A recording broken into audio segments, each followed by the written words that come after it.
En 1978, Claude François décède brutalement. À l'époque, ses deux fils n'ont que 8 et 9 ans. D'abord, la question de refuser la succession s'est posée, s'est souvenu Claude François Jr. dans Le Parisien. Mon père avait laissé près de 10 millions de francs de dette, ce qui était une somme énorme en 1978.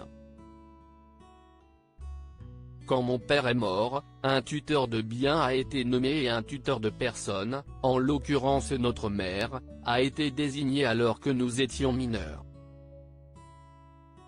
Mais alors que la question de l'héritage de Johnny Hallyday est au cœur d'une vive bataille, pourquoi la famille de Claude François ne s'est-elle pas déchirée?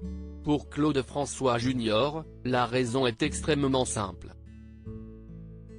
Il n'y a pas eu de testament, il n'y avait pas de problème, explique son fils ce vendredi 9 mars sur RMC. Ce qui est compliqué si est de comprendre le fondement du rôle d'un ayant droit qui est d'abord d'accompagner la logique de l'artiste. Aujourd'hui il faut que ça reste le Johnny que Johnny était et que les Français ont aimé. Être un ayant droit, si est aussi avoir des droits et des devoirs. Cela m'a vraiment touché de ces derniers mois. Claude François Jr. préfère se rappeler de l'hommage populaire à Johnny Hallyday.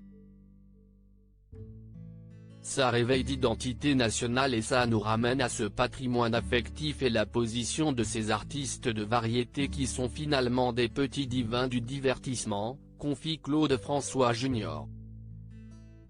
Moi ça m'a vraiment touché et pour dire vrai, même réconforté, j'ai trouvé vachement bien que l'Élysée contribue à la cérémonie.